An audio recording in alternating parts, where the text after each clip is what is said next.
morning everyone. We are Team Return Zero and today we will be presenting on a micro project, Brick Breaker Arcade. So I'm Navneet, this is Shirley, and that's Joel and Adarsh.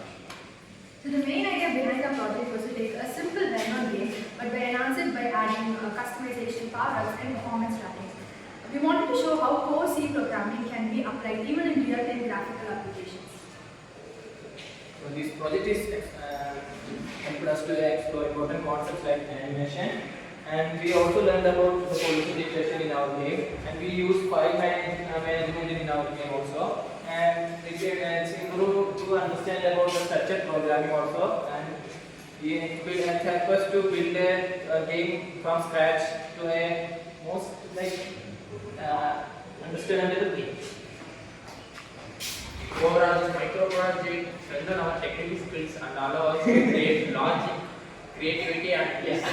With that introduction, we now begin with our code. Thank you. Alright, so I'll start by explaining the code we wrote for our Brick Breaker arcade game. At the top, you can see that we included the Raylib header file along with stdio. Raylib is the library we use for all the drawing like paddle, ball, bricks and text. The stdio is used for file handling. Below that, we defined a set of constants like the screen width and height, the paddle size, ball radius, the number of bricks, rows and columns.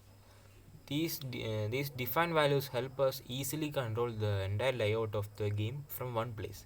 So if we ever want to change the size of something, we don't have to search through the whole code. Next, we declared all our global variables.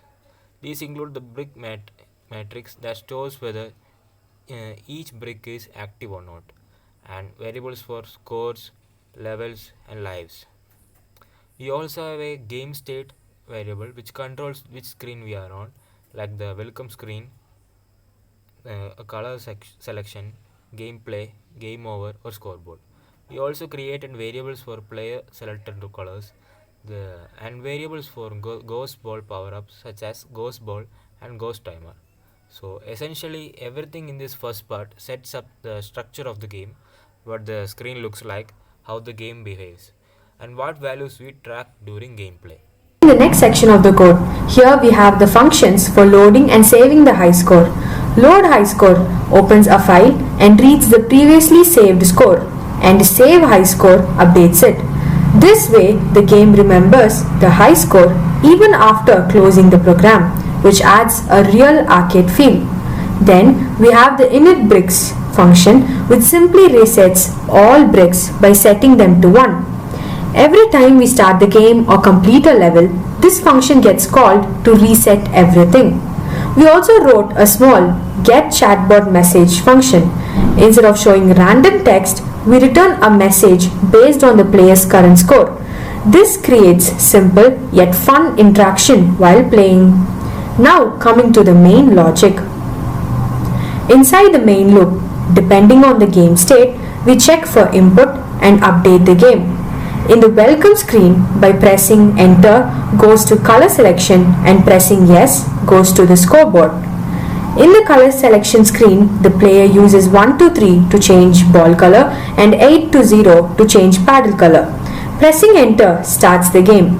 The main gameplay code handles paddle movement, ball movement and collision. We check collision with walls, the paddle and the bricks. If a brick is hit, the score increases. The brick disappears and there's a random chance of activating ghost mode. You may wonder what ghost mode means. Ghost mode lets the ball pass through bricks without bouncing, and it lasts for 5 seconds using a timer. We also check if all bricks are cleared, and if yes, the level increases and the ball speed slightly increases. Here you can see the chatbot final message appears. And here this save high score function gets called. Then after that, using else if, we are ending the game, and next the scoreboard gets displayed. So this part of the program is responsible for drawing everything on the screen. Based on the current game set, the game has 5 main screens: welcome screen, color select screen, gameplay screen, game over screen and scoreboard screen. Inside the drawing loop, begin drawing, clears the previous frame and prepares a new one. When game state is 0, the welcome screen is shown with the title instruction and the high score. When the state is 1, the color selection screen appears, letting the player choose ball and paddle colors. In state 2, the main gameplay happens. It draws all the bricks, the paddle, the ball, and the HUD showing score, level, and lives. It also displays special messages like ghost mode and chatbot mode. Um, Chatbot feedback. If the player loses, state 3 displays the game over screen with a restart message. Finally, the state 4 shows scoreboard screen. Ending updates everything on the window and the repeats every frame to create smooth animation. Output exactly shown in this video.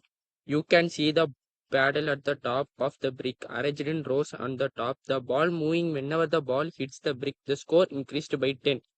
And the brick appears as seen in the video. Sometimes the ball turns white and passes through middle bricks.